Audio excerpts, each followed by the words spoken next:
नमस्कार, मेरा नाम है डॉक्टर पुरु धवन और आज इस वीडियो में हम बात करने वाले हैं कि क्या किडनी फेलियर की कंडीशन रिवर्स हो सकती है या नहीं हो सकती। जब भी हम पेशेंट देखते हैं ओपीडी में तो बहुत सारे पेशेंट आते हैं तो उनके बहुत सारे क्वेश्चंस होते हैं। उनमें से एक क्वेश्चन जो कॉमनली निकल कर आता है वो यही है कि किडनी फेलियर रिवर्स हो सकता है या नहीं हो सकता, या आप हमारा रिवर्स कर दोगे या नहीं कर पाओगे। तो हम उसी को समझने की कोशिश करेंगे कि किडनी की कंडीशन किस हद तक रिवर्स हो सकती है, क्या वो पूरी हो सकती है ठीक, या वो आधी-अधूरी ठीक हो सकती है।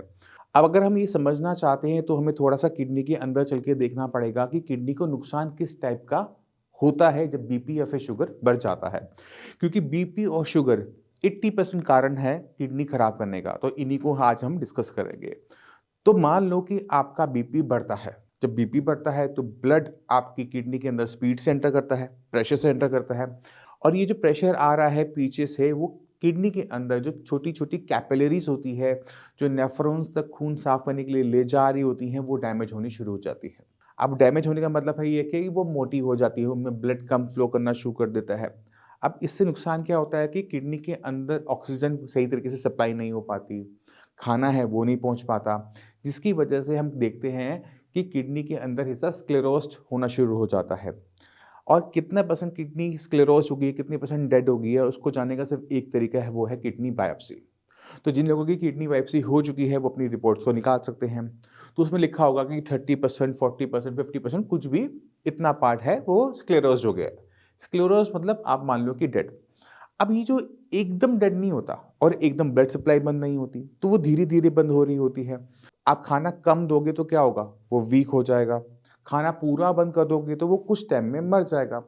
तो अब हम किडनी जब हम बायोप्सी करते हैं तो उसके अंदर हम कुछ हिस्सा ऐसा देखते हैं जिसमें है स्वेलिंग, इन्फ्लेम्ड है। कुछ हिस्सा ऐसा होता है जो स्क्लेरोज़्ड होता है। जो जो स्क्लेरोज़्ड पार्ट है वो रिकवर नहीं हो सकता क्योंकि वहाँ की ब्लड सप्लाई पूरी तरह से खत्म हो चुकी है।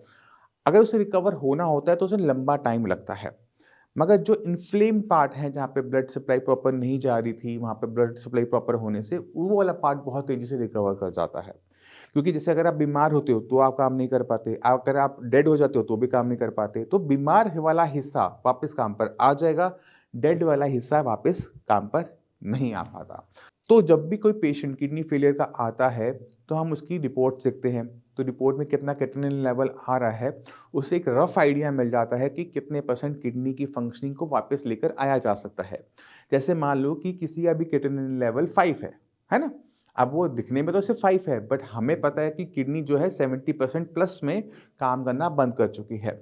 अब 70% में से 70% वापस नहीं आएगा, 70% में से 35% की हम उम्मीद लगाते हैं कि वो वापस आएगा। तो जो लेवल 5 का है वो 2-3 तक बहुत आराम से नीचे चला जाता है, बट उससे नीचे जाना वो बंद कर देता है क्योंकि उससे ज़्यादा उसके पास रिसोर्सेस नहीं है। वो नेफ्रॉन्स ही नहीं है जो वो काम को करें और क्रेटिनिन हमारा और डाउन हो जाए। तो जब भी किसी की किडनी खराब हो रही है तो सबसे पहला काम क्रेटिनिन डाउन करने का कभी भी नहीं होता।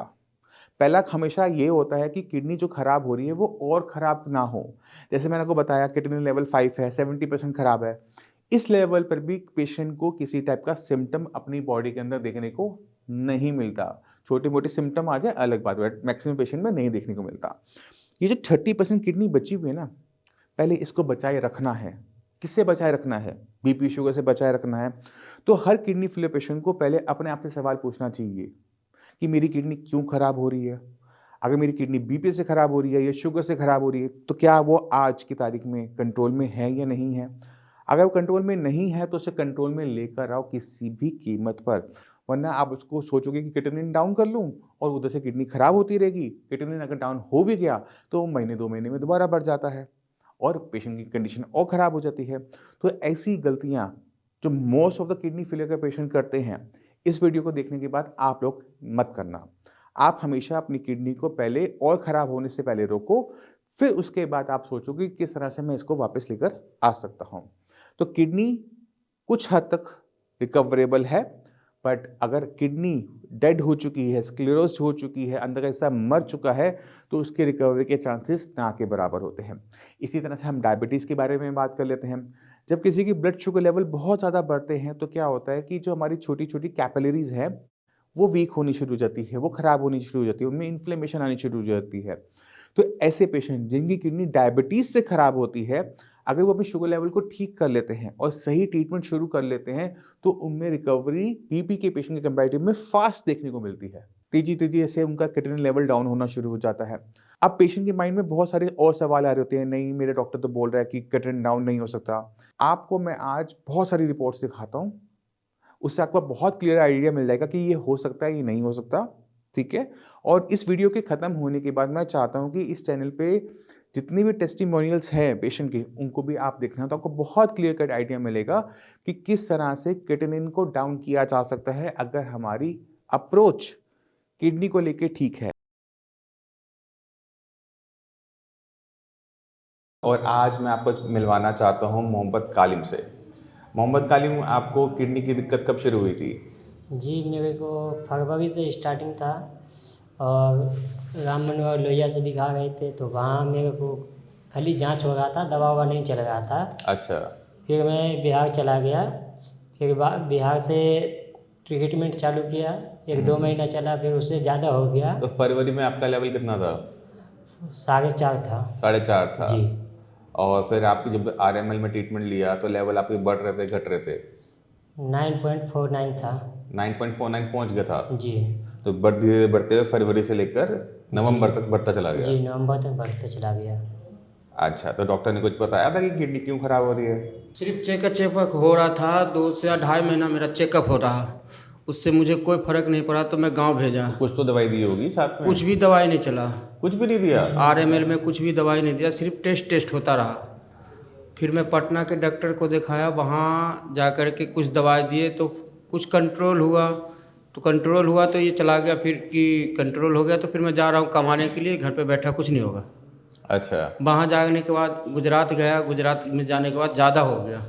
गुजरात में डॉक्टर को दिखाने गए थे? गुजरात में कोई किडनी का स्पेशलिस्ट डॉक्टर मिला ही नहीं। अच्छा। तो फिर वहाँ से मैंने दिल्ली में बुलाया, तो आपका इंस्टाग्राम पर मैं देखा वीडियो, फिर आपसे मैंने तो संपर्क आप किया। इनके क्या लगते हैं? भाई है, छोटा भाई, मैं छोटा बड़ा भाई हूँ। अच्छा, ये आपका एक्सीडेंट हुआ था बाइक का, ये कब हुआ था? 2018 में। 18 में। तो 2018 की दिक्कत तो है नहीं। तो आप दर्द की गोलियां खा रहे थे? जी, दर्द की गोलियां चला था एक्सीडेंट में। एक्सीडेंट में चला था 2018 में? जी। उसके बाद नहीं चला? उसके बाद ऐसा तो नहीं 2024 में आपने कोई दवाइयां खा रहे थे नहीं, पहले? वो दर्द की दवा नहीं चला। आपका जो फरवरी में पता लगा था आपका लेवल 4 के आसपास था, 4.5 के जी। आसपास, बट आपका ये जो नवंबर तक लेवल बहुत स्पीड से बढ़ा, ठीक है? और आपके अल्ट्रासाउंड में जो आपकी किडनी का साइज है वो नॉर्मल है, वो सिकुड़ी हुई किडनियाँ नहीं है। जी। तो ये आपकी जो किडनी थी वो पहले खराब हो रही थी बीपी से, ठीक है? बट क्योंकि आपको सही ट्रीटमेंट नहीं मिल पाया था इसलिए किडनी चली गई थी AKI में, एक्यूट किडनी इंजरी। मतलब एक बीमारी के ऊपर दूसरी बीमारी आगे बैठ गई थी, उसने किडनी को बहुत स्पीड से खराब करना स्टार्ट किया और इस वजह से आपके लेवल 4 से 9 पहुंचे कुछ ही महीनों में, जबकि यहाँ तक पहुंचने में कई साल लगते हैं। जी सर। ठीक है? और जब हमने ट्रीटमेंट शुरू किया तभी आपका लेवल 9 से 3 पहले से भी कम, फरवरी से भी कम पहुंचा है 1 महीने के अंदर, ठीक है? तो इस कंडीशन को कहते हैं AKI ऑन CKD। अच्छा, जब आपके लेवल 9 था डॉक्टर क्या कह रहा था, क्या करना है? ट्रांसप्लांट करने के लिए बोल रहे थे, या तो डायलिसिस कराने के लिए। ट्रांसप्लांट के लिए, डायलिसिस के लिए? जी। सीधा बोल दिया था कि कोई और इलाज नहीं? जी। और अब दिखाया डॉक्टर को दोबारा से रिपोर्ट जाके? नहीं, अभी नहीं दिखाए हैं। वो डॉक्टर को दिखाया नहीं, सीधा आपके पास ही आए। आयुर्वेद पर मुझे बहुत ज़्यादा भरोसा है। अच्छा, अभी कोई दिक्कत महसूस कर रहे हो? जी नहीं, अभी तो नहीं है। खाना अच्छे से खा रहे हो? जी, खाना अच्छे से खा गए हैं। ठीक है। और वजन आपका बढ़ा है घटा है? बढ़ा है सर। वजन भी बढ़ गया आपका? पहले आपका 45 किलो था, अब पहले 43 था, अभी 45 हो गया, 45। 44, 1 किलो के आसपास बढ़ा है। जी। ठीक है। और शरीर में किसी टाइप की दिक्कत महसूस कर रहे हो? सूजन वूजन कहीं आ रही है? जी नहीं, सूजन तो नहीं आ रही है, बस किसी टाइम कमजोरी टाइप का लगने लगता है। चलो, मैं आपको एक अच्छी चीज़ बता देता हूँ, ना भी आपको ट्रांसप्लांट की ज़रूरत है, ना भी आपको डायलिसिस की ज़रूरत है। जी सर। अभी बस आपको जो थोड़ी बहुत जो आपने सेहत खोई है, जी। है ना, परेशान होते हुए, उसको वापस गेन करने की ज़रूरत है। जी सर। ठीक है? तो बाकी जो किडनी के मरीज हैं उनको कुछ कहना चाहोगे? ये आयुर्वेद बहुत अच्छा है, यहाँ आइए, मिलिए उस डॉक्टर पुरुधवन से।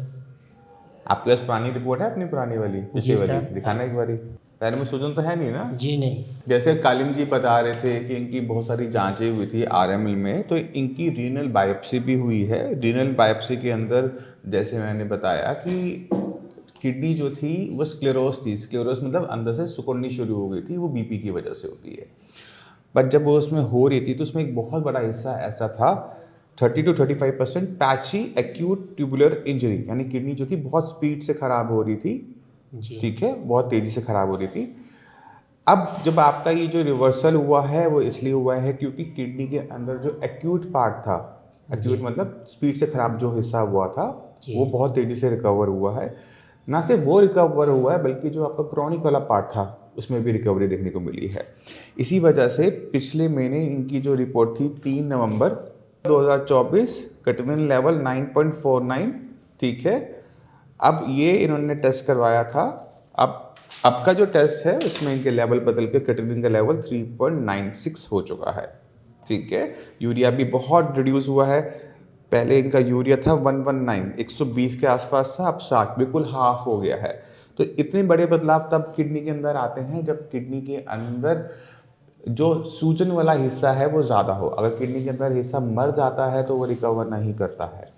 अगर किडनी के अंदर सूजन बहुत तेज़ी से फैला है तो वो करता है। अभी भी आपका जो संकट है वो पूरी तरह से ख़त्म नहीं हुआ है, इस चीज़ का ध्यान रखिएगा। आपका जो बाइकार्बोनेट लेवल आया है आज वो बहुत कम आया है, ठीक है। और इसी वजह से जो किडनी थी वो एक एयर के अंदर भी शायद थी, तेज़ी से ख़राब हो रही थी। तो आपने ध्यान रखना है कि कुछ भी खट्टा नहीं खाना है, संतरा, मौसमी, आम, इन सब से बच के रहना। और आपको एक गोली देते हैं हम सोडा की, खून का तेजाब को बुझाने वाली, जी सर। उसकी मात्रा मैं बढ़ा रहा हूँ जिससे आपका जो ब्लड है वो नॉर्मल की तरह हो जाए और किडनी को जो नुकसान ये पहुँचा है वो और भी रिकवर हो जाए, ठीक है। तो आने वाले टाइम में पता लगेगा कि किडनी कितना रिकवर कर सकती है, क्योंकि किडनी के अंदर जो अभी मरा हुआ हिस्सा आ रहा है वो जिंदा नहीं होगा, बट और हिस्सा ना मरे इसका हम कर सकते हैं, ठीक है। तो अभी ना डायलिसिस करवाना पड़ेगा ना ट्रांसप्लांट लंबे टाइम तक। खुश हो? जी सर। अब तो खुश हो ना? जी सर। ठीक है, चलो अब अपना करो, अपना खाओ पियो, जो काम करना है काम सर करो। खाने में क्या क्या खाना है? अब आप क्या खाना चाहते हो? सुबह उठ के पराठे लो, गाजर मूली प्याज गोभी का, आलू का छोड़ के किसी भी सब्जी का सूखा पराठा ले लो, जी सर। ठीक है। ऊपर हल्का थोड़ा बहुत अगर सफ़ेद मक्खन रखना है या मलाई रखनी है, घी रखना है वो रख सकते हो, बट तवे पे नहीं लगेगा, ठीक है। रोटी सब्जी जो अपनी आपको दे रखी है पूरी खाओ, चावल खाने चावल खाओ, मना नहीं है, नॉन वेज पूरा बंद रहेगा। जी सर। और चाय कॉफ़ी का सेवन बिल्कुल भी नहीं करोगे, जी सर, वो तो नहीं। ठीक है। और ये जो खाने पीने पे जो परहेज है वो पूरे जीवन काल के लिए है। जी सर। जिंदा रहना है तो फिर हाँ, अगर आपको अपनी सेहत को ठीक बनाए रखना है तो खाने पीने का जो छोटा मोटा परहेज हमने दे रखा है, खट्टी चीज़ों से परहेज और चाय कॉफ़ी से परहेज, ये पूरी ज़िंदगी चलेगा। दूध लो, कोई दिक्कत नहीं है, चाय पत्ती किसी भी फॉर्म में नहीं लोगे, ना ब्लैक टी लेनी है, ना अपनी ग्रीन टी लेनी है, ना दूध वाली चाय लेनी है, कोई चाय नहीं लेनी, जी सर। ठीक है। इसको करो। और अभी 1 महीना हुआ ट्रीटमेंट लेते हुए, उम्मीद करते हैं कि आने वाले 1-2 महीने में और हमारा बढ़िया सुधार हो जाएगा, फिर आपसे दोबारा मिलेंगे। तो आपने खुद देखा कि किस तरह से हम अगर किडनी को ठीक करने की सही अप्रोच लेते हैं तो क्रिएटिनिन भी डाउन होता है, हेल्थ कंडीशन भी बेटर होती है, सिम्टम्स भी जाते हैं, बट आपको वही करना पड़ेगा जो मैं आपको कहता हूँ, समझाता हूँ।